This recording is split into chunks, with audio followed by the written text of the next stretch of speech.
Assalamualaikum warahmatullahi wabarakatuh. Hamdan wa syukran lillah, wassalatan wassalaman ala rasulillah wa ala alihi wa sahbihi wa mawalah. Allahumma salli wa sallim ala hadhan nabiyyil karim, nabiyyina Muhammadin sallallahu alaihi wasallam wa ala alihi wa sahbihi ajma'in. Amma ba'du, qala Allah Ta'ala fi kitabihil karim,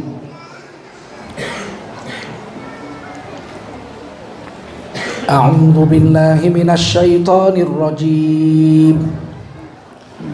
Bismillahirrahmanirrahim.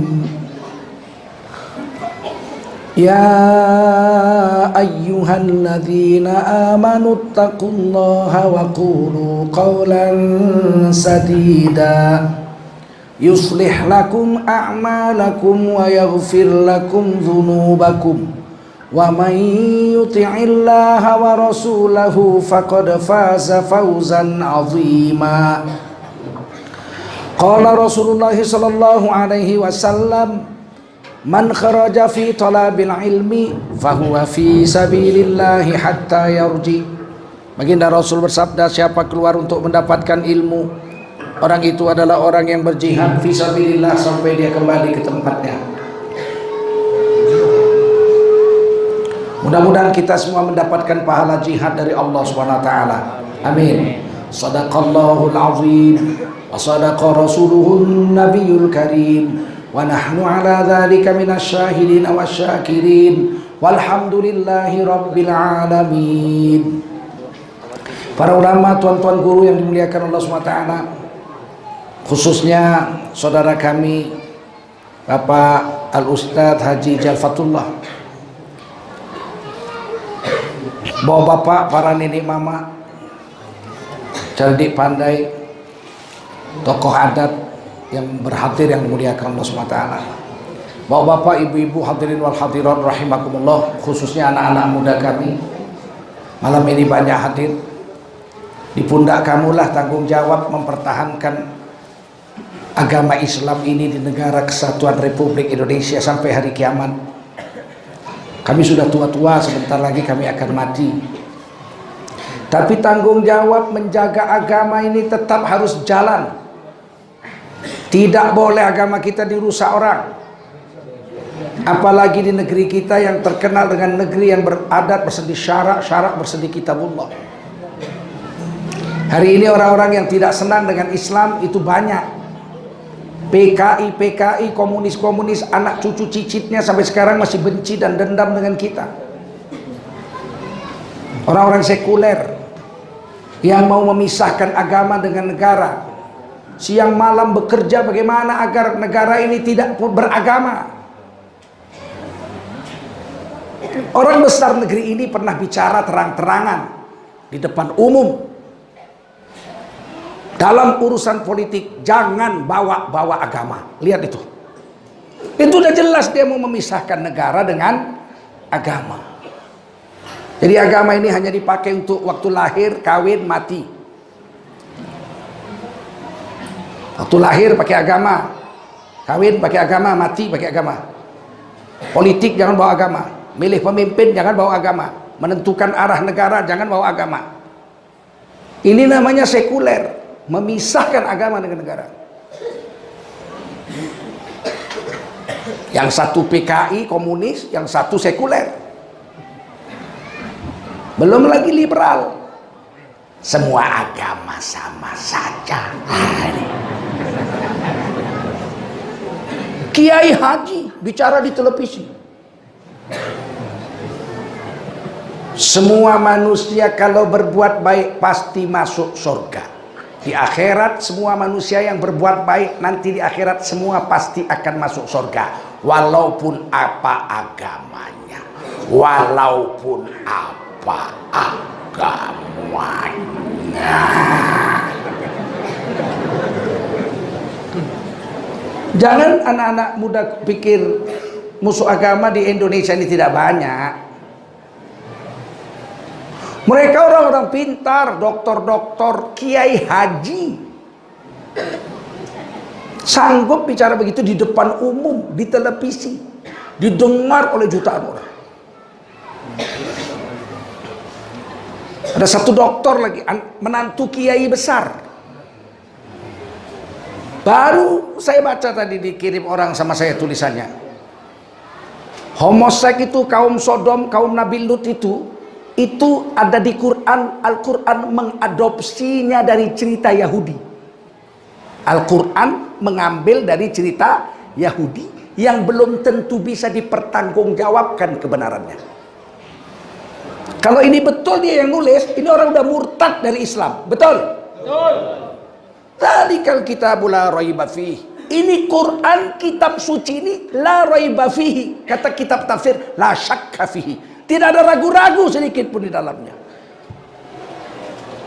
Siapa yang ragu dengan Quran satu huruf saja, jangan satu ayat kebanyakan, ya enggak? Satu huruf aja, wow, wadkur, wawnya enggak yakin dia ini dengan wawnya, kafir. Jangan main-main dengan Quran. Itu rukun iman, betul, betul.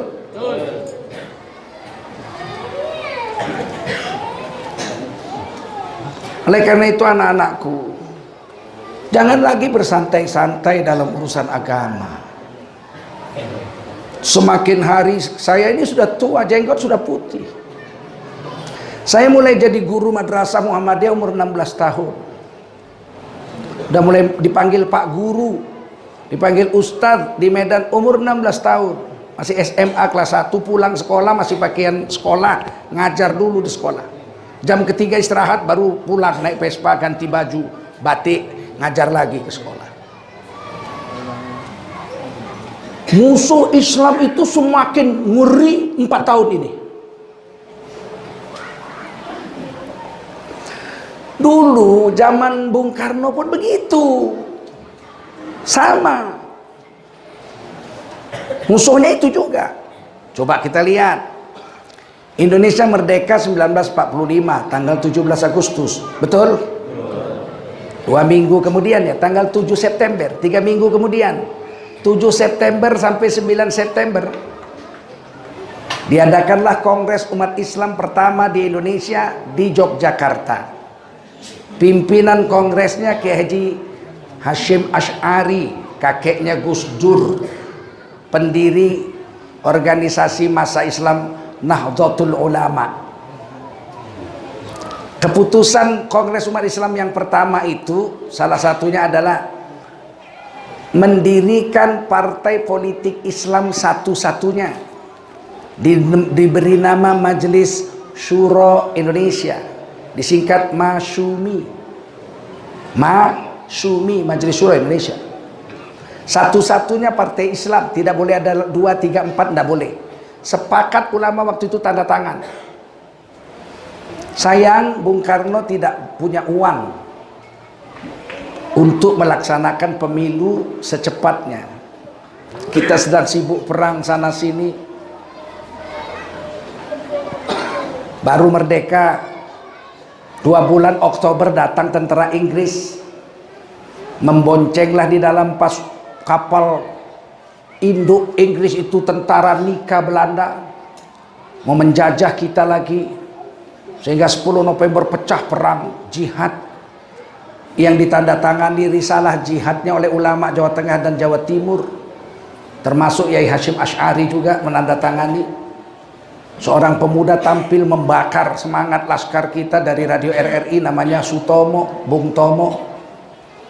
Hari itu perang, 1 hari saja 11.000 orang Islam Surabaya syahid. Tapi berhasil membunuh Jenderal Malabi, Jenderal Inggris, Brigadir Jenderal Malabi berhasil terbunuh dalam perang itu 10 November. Bayangkan umur baru 2 bulan kita udah perang lawan Inggris dan Belanda.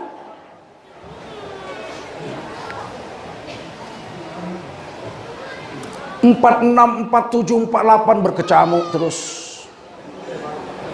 Belanda mau masuk ini, tangkap sini, dibikin Republik Indonesia kecil-kecil, Republik Maluku Selatan, Republik Sumatera Timur, Republik Pasundan kecil-kecil, memecah belah. Tahun 1948 PKI memberontak di Madiun, dibunuhinya tentara kita dan kiai-kiai kita, pimpinannya namanya Muso. Baru merdeka 3 tahun bangsa kita sudah dikhianati oleh PKI.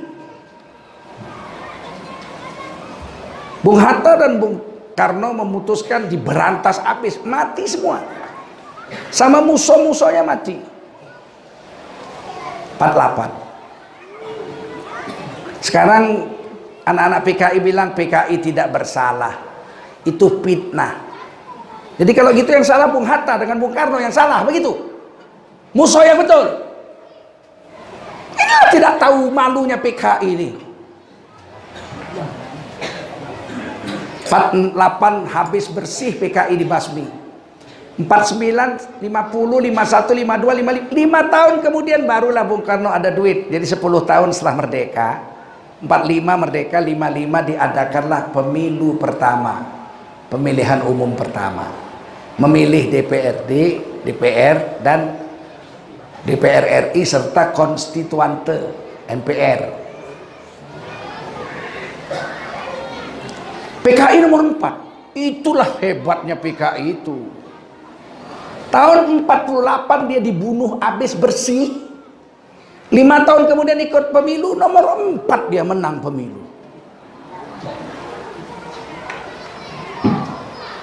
Jangan dibilang PKI sudah mati, dibunuh sudah di Madiun tahun 48 habis semua. 55 juara 4. Apalagi tahun 65 dia berontak lagi, dihabisi. Sekarang tahun 2019 udah berapa juta dia beranak. Jangan bilang mati.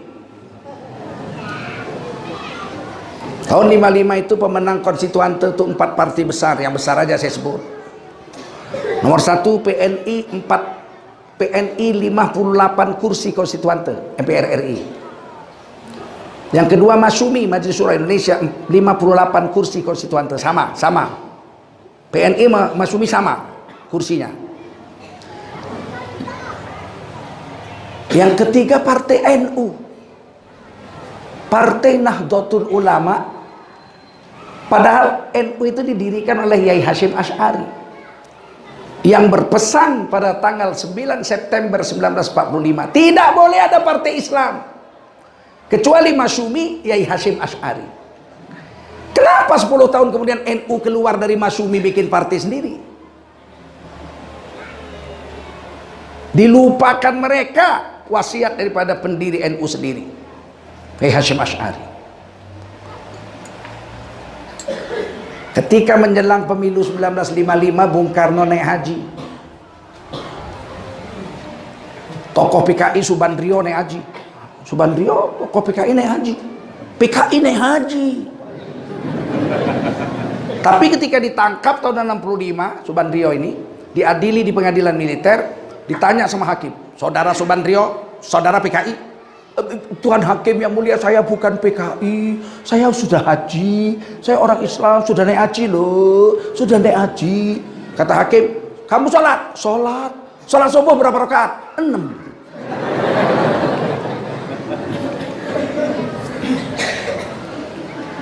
Entah apalah lobby Bung Karno, lah politik nih, main lobby-lobby nih. Entah apalah lobby Bung Karno sama pemuka-pemuka NU tahun 55 itu menjelang pemilu, pulang naik haji, NU membuat partai sendiri keluar dari Masyumi. Hasilnya NU mendapatkan 30 suara. Seandainya Masyumi dengan NU tidak pecah, kita dapat 58 tambah 30. 88 kursi, kita mayoritas di konstituante. Tapi apa daya, NU keluar. Pemenang keempat Partai Komunis Indonesia yang sudah dibasmi tahun 58, tahun 48 Muso, tahun 55, 5 tahun kemudian dia nomor 4, 2 kursi saja kalah dari NU. NU 30 kursi, PKI 28 kursi. 4 tahun konstituante bersidang menukar Undang-Undang Dasar 45. Jadi Undang-Undang Dasar 45 ini undang-undang sementara belum punya DPR MPR. Diputuskan oleh Panitia Persiapan Kemerdekaan Republik Indonesia PPKI pada tanggal 18 Agustus 9 orang ya. Bung Hatta, Ki Bagus Hadikusumo, Wahid Hasyim Asy'ari dari NU, pendiri Taman Siswa Ki Hajar Dewantoro, Bung Karno, 9 orang memutuskan ditetapkanlah Undang-Undang Dasar 45 jadi Undang-Undang Dasar Negara. Belum harga mati waktu itu, belum. Setelah pemilu, MPR wajib membuat Undang-Undang Dasar 45, Undang-Undang Dasar yang baru. Tapi karena pemilu lambat 10 tahun, baru dibuat tahun 55, 4 tahun tidak pernah berhasil membuat Undang-Undang Dasar baru. Sebab kalau diajukan oleh Mas Sumi, saya sudah baca, mertua saya itu punya satu bundel Undang-Undang Dasar Negara Islam Republik Indonesia, diajukan oleh Mas Sumi pada hasil pemilu 1955. Sudah ada. Tapi begitu dimajukan di konstituante, diveto sama PKI, PNI nggak setuju, nggak jadi. PNI majukan draft Undang-Undang Dasar, diveto sama Mas Sumi, ditolak oleh PKI, nggak jadi. Kadang-kadang Mas Sumi berkoalisi sama PNI, ditolak sama NU, sama PKI. Sehingga waktu itu bersebarlah cerita di koran-koran, NU itu Islam semangka, luarnya hijau, dalamnya merah. Itulah politik itu. Bersisa setahun lagi 1960. Pada tanggal 5 Juli 1959, Bung Karno mengeluarkan dekret presiden membubarkan konstituante. Presiden bisa bubarkan DPR, MPR, bayangin, MPR, bayangin. Hebatnya Bung Karno itu. MPR konstituante namanya waktu itu dibubarkan oleh Bung Karno melalui dekret presiden 5 Juli 1959 dan kembali ke Undang-Undang Dasar 1945.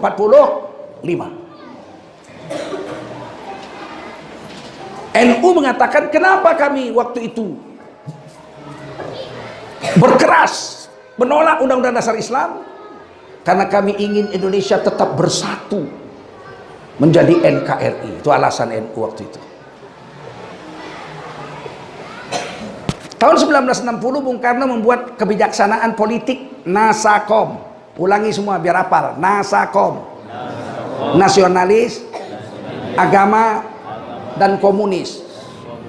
Berkoalisi. Nasionalisnya diwakili oleh Partai Nasional Indonesia pimpinan Bung Karno.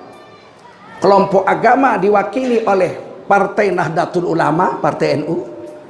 Dan kelompok PK komunis diwakili oleh Partai Komunis Indonesia. Bertiga orang ini berkoalisi. Mas Sumi, Partai Islam yang pemenang konstituante tahun 55 itu menolak. Pada tahun 60 Bung Karno membubarkan partai politik Mas Sumi, dibubarkan oleh Bung Karno. Tinggal 3, PNI, NU dan PKI, Nasakom. Ini yang besar, kalau yang kecil-kecil kayak itu. Tahun 1960 Bung Karno membekukan Partai Musyawarah Rakyat Banyak yang didirikan oleh Tan Malaka, Khairul Soleh. Siapa Khairul Soleh? Khairul Soleh orang yang menculik Bung Karno, membawa Bung Karno ke Rengas Dengklok, memaksa Bung Karno membuat teks proklamasi, dikurung di satu rumah di Kerawang, Rengas Dengklok. Tidak boleh pulang Bung Karno kalau tidak diselesaikan teks proklamasi. Bung Karno bilang, saya nggak mau, kita menunggu kemerdekaan dari Jepang. Karena Jepang sudah janji, jangan begitu. Kita orang tua kan nggak mungkin mengkhianati janji Jepang, kita tunggu. Kata Khairul Soleh, Jepang sudah melarikan diri. Dia sudah kalah, sudah dibom sama sekutu tanggal 9 Agustus dan 14 Agustus sudah menyerah diri. Jepang sudah tidak ada di Indonesia. Sekarang Indonesia tidak punya tuan. Belanda belum pulang, Jepang sudah menyerah. Inilah kesempatan Bung untuk merdekakan Indonesia. Bung Karno bilang, saya nggak mau, saya nunggu hadiah dari Jepang sesuai dengan janji kita. Ditangkap Bung Karno, diculik sama Khairul Soleh, dibawa ke Rengas Dengklok, siapkan teks proklamasi. Ini anak muda radikal ini, kalau nggak ada mana merdeka Indonesia, betul nggak? Ada yang bilang pula Indonesia nggak merdeka kalau nggak ada tentara Cina katanya. kutekekkanlah kepalamu nanti. Nah, tahun 1964 Partai Musyawarah Rakyat Banyak itu Khairul Soleh Tan Malaka dengan ada Malik. Ada Malik belakangan jadi Wakil Presiden Republik Indonesia. Tahun 1964 Masyumi Murba Partai Musyawarah Rakyat Banyak dibubarkan oleh Bung Karno. Memang berkuasa Bung Karno, siapa berani lawan Bung Karno? 1965 PKI memberontak. 30 September 1965. Siapakah yang paling banyak dibunuh oleh PKI? Selain tentara, jenderal-jenderal adalah orang-orang santri-santri dan ulama-ulama NU, kawannya sendiri dibunuhnya. Itulah biadabnya PKI itu. Dibunuhnya kiai-kiai, dimasukkannya ke lubang buaya di Jawa Timur sana, Jawa Tengah sana. Gubernur Jawa Timur itu Suryo dicincang-cincang, diseret macam anjing. Di Medan itu Letda Suyono dikampak di depan umum, kepalanya belah. Tiba-tiba dibilang PKI nggak jahat, mereka itu korban fitnah saja. Saya ini udah keliling dunia 35 negara. Saya pernah ke Vietnam, saya pernah ke Kamboja, pernah ke Eropa, mana-mana. Ternyata di Kamboja itu Pol Pot, komunis Khmer Merah, seorang guru, mukanya culun, kalau lihat mukanya bodoh kali orangnya. Tapi 3 juta orang Vietnam dibunuhnya, 700.000 diantaranya orang Islam suku Champa. Waktu saya datang ke Champa, perang masih belum damai, tidak jumpa laki-laki sebaya saya. Saya cuma jumpa anak-anak umur 6 tahun, 7 tahun, itu yang saya ajar Quran dengan kawan-kawan. Kami dari Malaysia, gabunglah jemaah-jemaah tablik waktu itu. Sekelompok lagi tua, umur 60, 70. Kalau sebaya saya jumpa Kamboja Khmer Merah, pasti dibunuh. Kita sudah buat surat wasiat waktu mau dakwah ke Kamboja. Kepada ibu saya belum kawin. Pada Umi saya tulis surat. Salam rindu segala macam, dah titip di Thailand. Seandainya mati dibunuh komunis, kirimkan surat saya, bilang saya mati tabrakan kecelakaan lalu lintas. Begitu kita tekan kontrak untuk agama. Ada 700-an janda yang ada di Kamboja minta dikawini. Setiap kampung nggak jumpa laki-laki, bayangkan itu. Saya bilang saya nggak berani, saya pegawai negeri, gaji saya kecil. Nanti saya kawin nggak balik lagi, kasihan kamu. Malaysia, kawan-kawan saya Malaysia, pengusaha-pengusaha orang-orang kaya, kawin 3. Habis nggak ada lakinya, bagaimana? 10 tahun kemudian saya datang lagi. Anak-anak yang saya ajar itu sudah hafal Quran 30 juz, umur 17 tahun, 16 tahun. Saya tanya, sudah kawin anakku? Sudah. Berapa istri? 4. Masya Allah.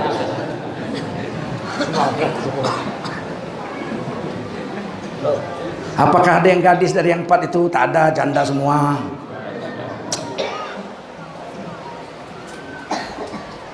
Nah, musuh kita PKI, lihat itu yang membuang Masyumi siapa? PNI, ya enggak? Sekuler, nasionalis, ya kan? Yang kedua PKI, yang tengah kan nampak.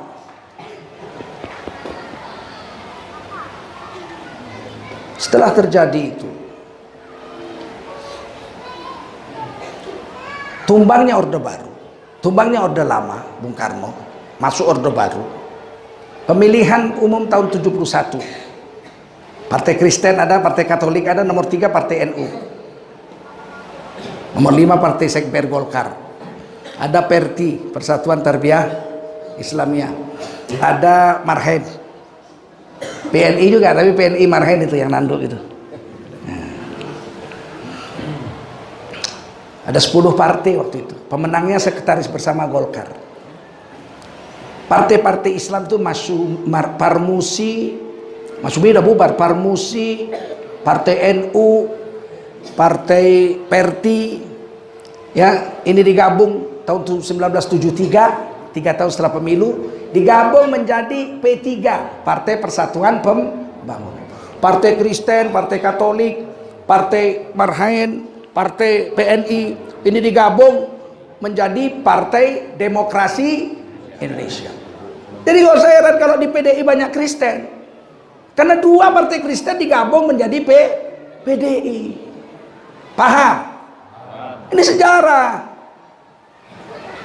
10 tahun pertama Pak Harto jauh dari umat Islam. Jauh dari umat Islam. Sampai tahun 82 masih jauh Pak Harto dari umat Islam. Tapi pemilu 87 Pak Harto udah dekat dengan umat Islam. 92 menteri Pak Harto itu semua orang Islam, kecuali satu aja, Menteri Pendayaan Aparatur Negara yang bukan Islam.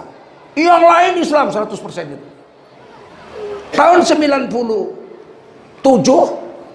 Islam semua kecuali Menteri Koperasi Cakrawardaya. Yang lain Islam semua. Pak Harto sudah ganti nama, diganti oleh Raja Fahad.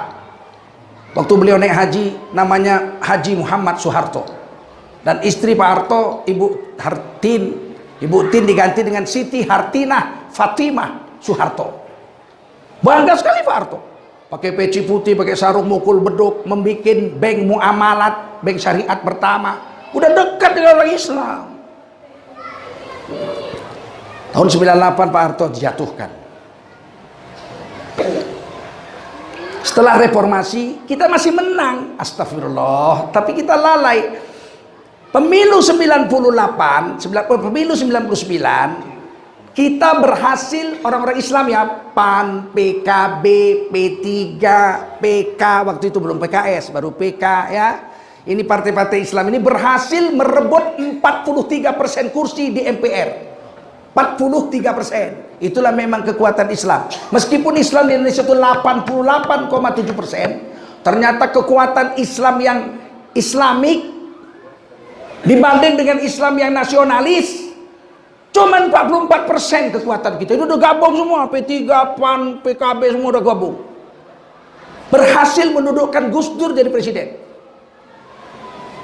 Ketua DPR-nya adalah Akbar Tanjung, mantan ketua HMI seluruh Indonesia. Ketua MPR-nya Amin Rais, ketua Muhammadiyah 2 periode. Bangganya kita waktu itu. Indonesia sudah kita pegang. Presidennya Kiai, MPR-nya Amin Rais, kan betul? DPR-nya Akbar Tanjung, orang Islam yang kuat semua. Kita lengah. Kiai balik ke pesantren. Cendekiawan kembali bekerja ke kantornya, dosen pulang lagi ke kampusnya. Kita lepas saja ini. Tahu-tahu terkejut kita. Gus Dur dijatuhkan, Amin Rais lengser habis, Akbar Tanjung out. Baru kita terkejut sekarang. Mau apa sekarang? Banyak lagi orang Islam masih bicara, jangan urus-urus politik, ulama jangan urus politik, ulama zikir-zikir aja, baca Quran aja. Diambil orang tuh negeri ini. Kan masih orang Islam Pak. Iya Islam, tapi Islam model apa? Islam nasionalis kah? Islam yang Islamik kah? Atau Islam yang komunis kah? Kalian jawab sendiri, aku nggak mau jawab. Jawab aku masuk penjara aku. Kalian pikir sendiri. Tiba-tiba muncul hantu besar yang disebut radikal. Islam radikal. Islam radikal.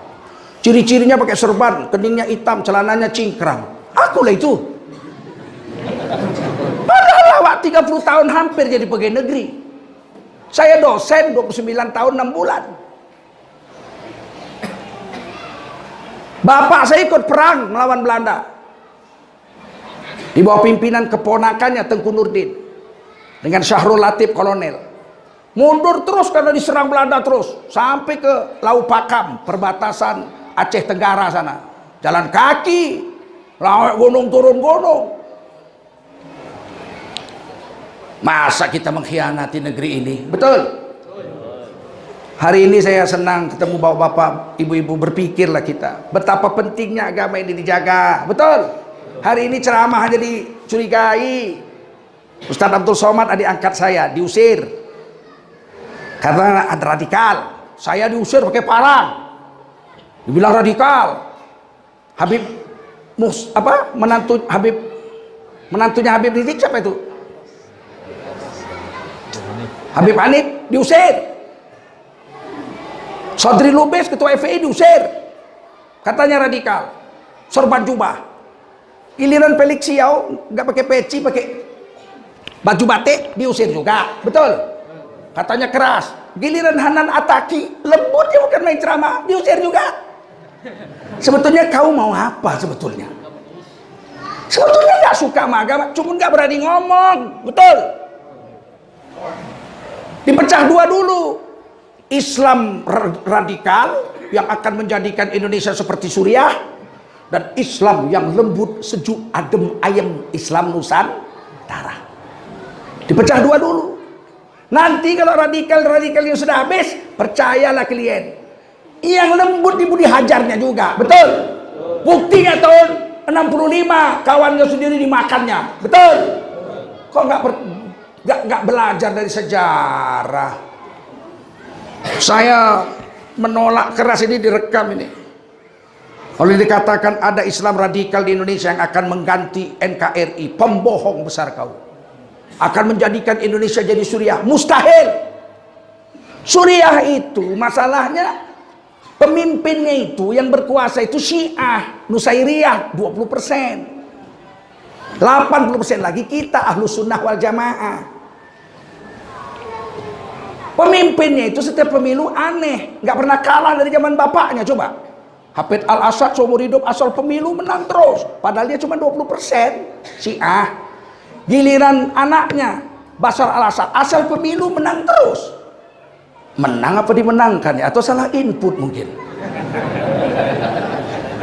Rakyat tidak senang perang, rakyat dikasih senjata sama Amerika, tentara Suriah pemerintahnya dikasih senjata sama Rusia, bunuh-bunuhan lah, hancurlah Suriah sampai sekarang. Kalau di Indonesia nggak mungkin kita perang. Sumatera Barat mau perang sama Riau, nembaknya pakai ludah gitu, begitu. Sumatera mau perang sama Jawa, begitu. Ini sebetulnya cuman tipu daya untuk menakut-nakuti orang Islam membicarakan kebenaran, betul? Nggak akan ada terjadi Suriah itu, mana ada Suriah di Indonesia. Semua kita cinta NKRI, betul nggak? Ikut nenek kita memperjuangkan negeri ini, betul? 90% negeri ini diperjuangkan oleh orang Islam, 10% lagi kongsi-kongsi 5 agama yang lain. Setuju? Jadi kok kita jadi ditakut-takut?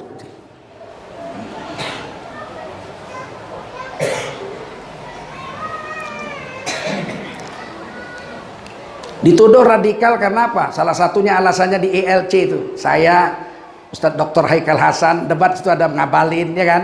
Ada dibilang apa radikal? Ciri radikal 5. Pertama, menolak orang kafir dicalonkan jadi pejabat di Indonesia. Siapa yang nolak? Ah, itu kan tipunya itu. Kita nggak pernah nolak orang kafir dicalonkan, silakan aja, betul nggak? Buktinya siapa? Ahok. Ahok kafir, betul nggak?